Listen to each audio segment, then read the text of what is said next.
it's September 25th. It's our last week in September for this class, and the focus is on one-to-one learning for the next few weeks. And I wanted to introduce the assignment first, the one-to-one learning experience due. And of course we'll be talking about this for the next few weeks. So for the one-to-one learning experience project, you're going to design and test out a one-to-one learning experience. And for this learning experience, you'll need to prepare all relevant technologies by loading any required apps on all the class tablets or computers, and preparing any other settings and software that need to be prepared. It should not be a classroom response system experience. That's a little different. So don't use things like Kahoot or Socrative or Poll Everywhere or Plickers as part of this assignment. So instead you're going to do something different besides a classroom response experience, because we'll be doing this type of an experience later in the class. So it's a one-to-one experience, but it's not a classroom response experience. To complete this project, you're going to develop a plan for a sequence of events that you would like to have happen. And within this plan, be sure to decide what you and your students should do during each part of the plan you have. Then prepare it says tablet computers, but it could be laptops, as long as it's one-to-one devices for the lesson. And plan what you will say for directions and instructions to students for the actual lesson, and then execute your plan to test this learning experience with your students, if you are a classroom teacher, or a group of friends or others if you're not a classroom teacher. So again, I'm asking you to kind of incorporate this into your classroom if you can, and record the lesson that you present and send it to me so that I can see it, or it may be possible for me to come and watch the lesson as well. So that's something to be aware of, if it's local anyway. I wouldn't be able to come watch a lesson that was far away, but if it was local, I might be able to come on the day that you're presenting, depending on schedules and so forth. So that's the idea. It's just a lesson in which students all have their own device, and they are using that for some kind of a teaching or learning experience. And probably the best way to put that is that they're using it for a learning experience.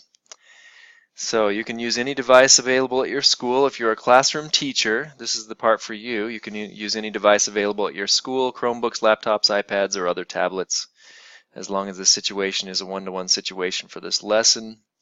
And I would like to see a recording of that lesson of you doing that. So that would mean maybe using your iPad or another device, maybe your phone, to actually record video of this lesson happening, and then sending that to me to my email address using WeTransfer.com, which allows you to transfer large video files.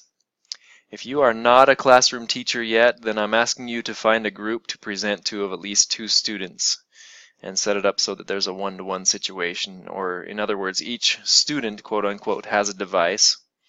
Then present a lesson to them. And be sure to record this experience and send that to me in the same manner. So those are the particulars of the assignment.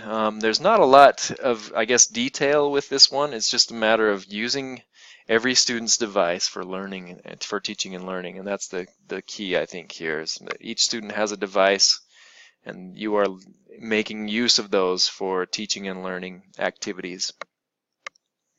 So then I'll just look for things like student engagement. Was the application and software settings set up? Were directions clear and activities clear? Was the learning effective, and was it free of errors?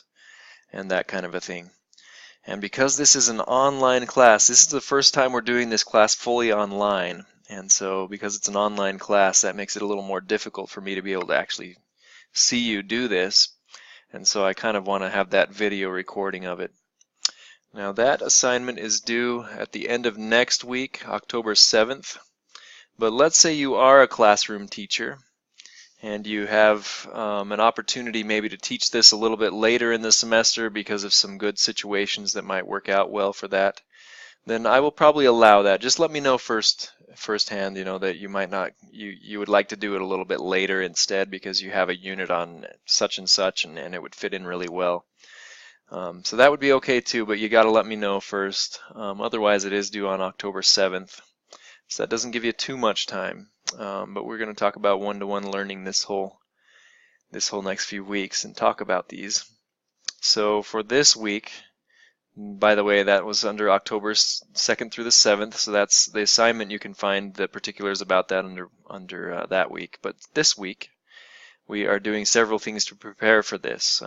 First of all, there is the readings. And you're going to be reading about a recent study that Dr. Moonwold and I created to enhance reading comprehension among, and this was 5th graders, using one-to-one devices. It was iPads in this case. And then for graduate students, you'll have an educational outcomes of one-to-one device. It's a good research review of what are the good things that come out of having one-to-one classrooms as far as educational outcomes are concerned. And then you'll look at a recent survey that I ran of South Dakota teachers. Actually, it's been a few years now. You can look at the top mobile apps that people are using. If you look at this column here, what are the top mobile apps that you use the most for teaching and learning? This column is the top software applications that you use for most for teaching and learning. And this is the top websites that you use most for teaching and learning. So these will give you some ideas for some of the things that we'll be doing in this unit. If you look at some of the things, this is the way that teachers have responded to this question and what apps they have entered in to this survey.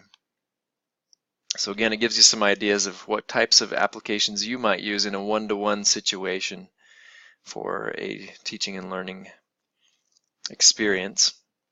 Then we have a discussion this week, and this one's a little different. You're going to find 2 apps, websites, or software packages that could be used for one-to-one learning. And you're going to avoid, again, classroom response systems such as Kahoot, Poll Everywhere, Socrative, Plickers, etc. We'll be using those in the future. And post about the apps, websites, or software packages by filling 2 rows, one for each, of the form in this Google Doc. So I click on the Google Doc here. I don't think anyone's done it yet, but you're going to put your name, the app, website, or software that might be suitable for one-to-one learning. In other words, something that you could have each student on their device and learning from or learning with. And then you're going to provide a link to that app and then share some steps that you would take for a one-to-one lesson with this software. So just think about it a little bit, sort of a thought experiment. What are the steps that you might take if this was the app that you would use in your classroom in which every student has a device to be able to access that app or website or software? So you'll fill out 2 lines on this for our discussion this week. So you'll choose one, you put your name on one, and then the app, and a link to it, and so forth. And then you'll do another one as well, and sort of your chance to investigate possible ones that you might want to use for your one-to-one assignment. And it says remember to post by Wednesday of this week, and when you have posted, also add a comment in the document about at least 2 other students' posts. So you're going to find, here's how you'll do that. You'll go to the document, you'll see one that's already filled out, and you will click on, you'll select an area, maybe highlight an area, and choose this comment, add comment button right here. And that only becomes live when you have something selected, and then you might add a comment saying, I like this idea, or maybe you missed a step here, or I would suggest this, or however you want to comment on 2 other students' posts. And that should do it. I'm going to cancel that one though because I don't need to add a comment at this time. So those are the things to do for the discussion this week. And then the rest of the time, well, there's these Tech Talk videos. And Megan and Dawn created 2, which are nice to have as well. You have one on Evernote and then one on Seesaw. Seesaw is actually a good example of a one-to-one classroom technology for elementary level learning. And I think I'll present a little bit about that in a minute. So it'd be good to watch this video too from Dawn about Seesaw. And then also Evernote is a great productivity tool, organizational tool for keeping notes and other information for teachers. So it's a fantastic one to use, not just for teaching and learning, but for other areas of your work as well. So those are the things to do this week, but also you'll just want to prepare for that assignment next week and start planning this one-to-one learning experience. How are you going to get that going and done? And again, remember to let me know if you feel like it could be more useful. If you had a different timeline for completing it, that's fine as well.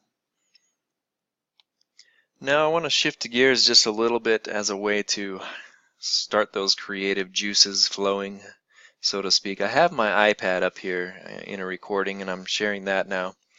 And what I wanted to do is just show a couple of software or mobile apps, I guess is what they are. They're on the iPad that you could use for a one-to-one learning experience that are quite interesting and new and different. So this one is called Nearpod, and it's an app, and I'll just close out real quick to show you where it is. Let's see, so it looks like that. Nearpod is what it says there. Now if I open that one, I've logged in and I have a selection of presentations that I can give. It's a presentation software, but what it also does is it shows what I'm presenting on other students' screens. So they can see what I'm presenting on their screen. So it's like I don't really need a projector necessarily. They can all just view it on their own iPad, which is kind of cool. So I'm going to pull up this Bedouin one of the Arabian Peninsula.